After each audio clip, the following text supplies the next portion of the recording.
नमस्कार दोस्तों। आज का दैनिक जागरण का संपादकीय लिखेंगे जिसकी गति होगी लगभग 90 शब्द प्रति मिनट। दोस्तों, अगर आप इसका PDF प्राप्त करना चाहते हैं तो उसका लिंक डिस्क्रिप्शन बॉक्स में दिया हुआ है। इसी प्रकार के अन्य अखबारों के संपादकीय का मैटर अगर आप प्राप्त करना चाहते हैं तो आप मेरे टेलीग्राम और व्हाट्सएप चैनल से जुड़ सकते हैं, जिसका लिंक डिस्क्रिप्शन बॉक्स में दिया हुआ है। यही डिक्टेशन अगर आप 80 शब्द प्रति मिनट की गति से लिखना चाहते हैं तो उसका भी लिंक डिस्क्रिप्शन बॉक्स में दिया हुआ है, जहां से आप लोग लिख सकते हैं। अब आप लोग तैयार हो जाएं, डिक्टेशन स्टार्ट होगी 5 सेकेंड बाद।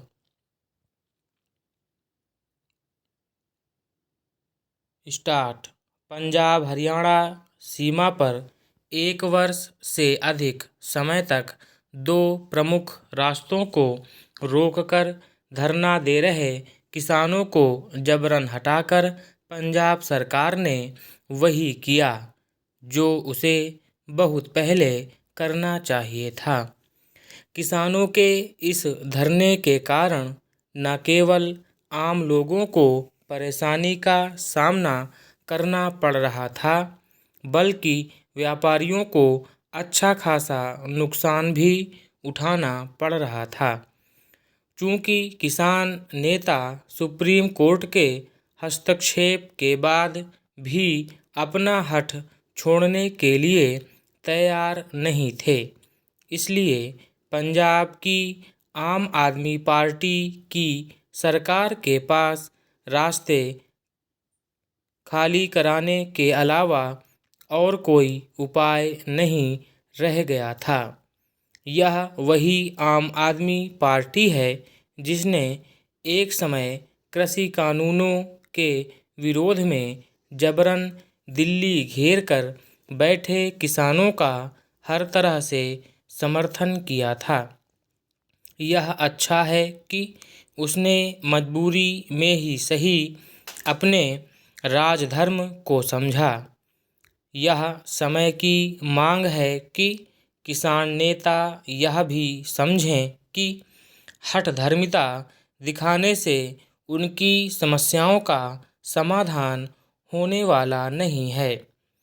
उन्हें यह भी समझना होगा कि यदि कोई अपनी मांगें मनवाने के लिए जानबूझकर लोगों को परेशान करने वाले तौर तरीके अपनाता है तो वह जनता की सहानुभूति खो देता है और सरकारों के लिए उनकी मांगों पर विचार करना भी कठिन हो जाता है।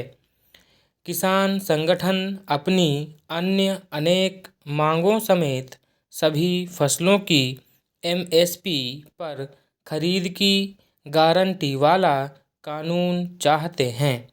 उनका मानना है कि सरकार के लिए ऐसा कानून बनाना संभव है, लेकिन केंद्र सरकार बार बार कह रही है कि ऐसा कानून बनाना संभव नहीं, और यदि उनके दबाव में वह बना भी दिया जाए तो उसके दुष्परिणाम किसानों को ही भुगतने होंगे।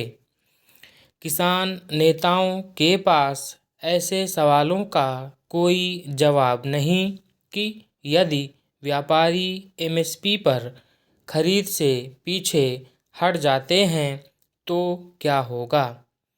इस पर हैरानी नहीं कि किसान नेताओं और केंद्रीय मंत्रियों के बीच 7वें दौर की वार्ता किसी नतीजे पर नहीं पहुंच पाई। यह ठीक है कि पंजाब सरकार की ओर से किसान संगठनों को सड़क से हटा देने से किसान नेता नाराज हैं, लेकिन उचित यह होगा कि उनके और केंद्र सरकार के बीच बातचीत का सिलसिला कायम रहे। बातचीत किसी सकारात्मक नतीजे पर तभी पहुंच सकती है जब दोनों ही पक्ष बीच का कोई रास्ता तलाशने की कोशिश करेंगे। जहां सरकार के लिए ऐसे उपाय करने आवश्यक हैं जिनसे खेती की लागत कम हो और किसानों को उनकी उपज का उचित मूल्य मिले, वहीं किसान नेताओं को भी अपनी मांगों को लेकर जिद पकड़ने से बचना होगा। केंद्र सरकार को यह जिम्मेदारी अपने सिर लेनी होगी कि वह किसान नेताओं के समक्ष वे तथ्य रखे जिनसे यह स्पष्ट हो सके कि एमएसपी पर खरीद की गारंटी वाला कानून किस तरह की समस्याएं पैदा करेगा। स्टॉप।